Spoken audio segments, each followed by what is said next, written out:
Jeff Gillen. Home sales soar, but prices sink. That's the bottom line from the latest snapshot of Southern Nevada's hobbled housing market. According to Las Vegas-based Sales Track, there were 3,173 resale closings in July. That's up more than 56% from the same month a year ago, and it's the highest monthly total since September 2006. But while the number of closings is up, prices continue to fall, pushed lower by sales of bank-owned properties. Sales Track reports more than 60% of July resales were bank-owned. Their median price was $193,000. The median price of non-bank-owned properties was $235,000 for a blended median of $210,000. This week on News 1 at 9, Sales Track President Larry Murphy said there's good and bad news about the July numbers. The good news is we're starting to eat through the inventory. The bad news is we got a lot of inventory to eat through. People ask me all the time, when are we going to know when the bottom is here? And I tell them when three things happen.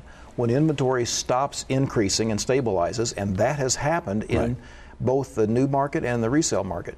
The other thing is when sales start increasing. Now that has started to happen in the resale market, but not in the new homes market.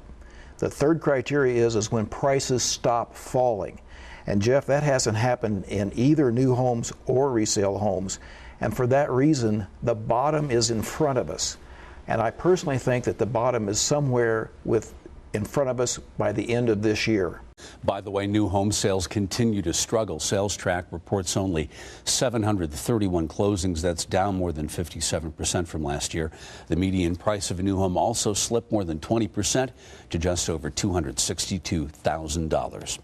The Federal Deposit Insurance Corporation says it will help thousands of cash-short former customers of IndyMac stay in their homes. The FDIC seized the failed bank last month. This week, the FDIC said it will help former IndyMac customers pay their mortgages in order to keep them in their homes. The FDIC says it hopes other banks and collection companies do the same thing to help fix the foreclosure crisis. Under the plan, the FDIC will give struggling homeowners a chance to reduce their interest rates or principal payments or extend their payment periods.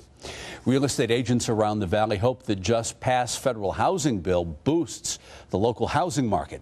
Among other things, the measure gives first-time home buyers some help with their down payment. It's a $7,500 tax credit. I spoke earlier this week with the IRS's Rafael Tolino. It's a refundable tax credit. Okay, so it's going to be given to you even if your tax is reduced to zero, kind of like the earned income tax credit for lower income taxpayers provided, and it'll give you a credit on your tax return for buying a first-time home. But here's the caveat.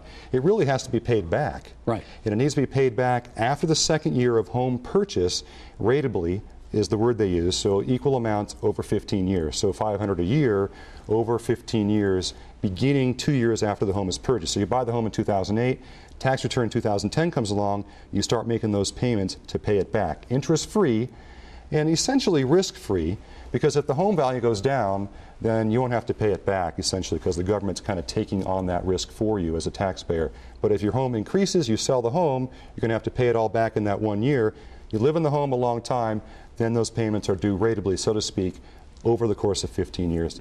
Apart from this bill, there was another thing that affected business, and that's the deduction for mileage. That happened, what, July? Right. Now, that was July 1st. So late in June, we came along and we increased the standard mileage rate, the optional standard mileage rate that business uses in lieu of actual payments or actual expenses for business for cars, to 58.5 cents a mile from 50.5 cents, so up 8 cents, through December 31st, 2008. So for the last half of the year, bottom line, that went up 8 cents. And that was my conversation earlier this week with Rafael Tolino of the Internal Revenue Service. If you are looking to rent out your property but you don't know where to start, Metro Police can help. Metro's hosting a residential landlord class on Wednesday, August 27th at the Southeast Area Command. That's at 3675 East Harmon near Sandhill. Classes begin at 7 and will instruct you on how to screen potential tenants and set up rental agreements.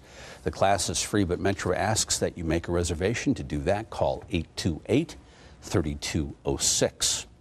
When a business comes back, the governor's plan to pump more money into Nevada's budget produces positive results. Plus, going green, experts say renewable energy could be the way to diversify Nevada's economy. You're watching In Business Las Vegas with Jeff Gillen, a program presented in partnership with the Las Vegas Sun, Cox Communications, and KLAS TV.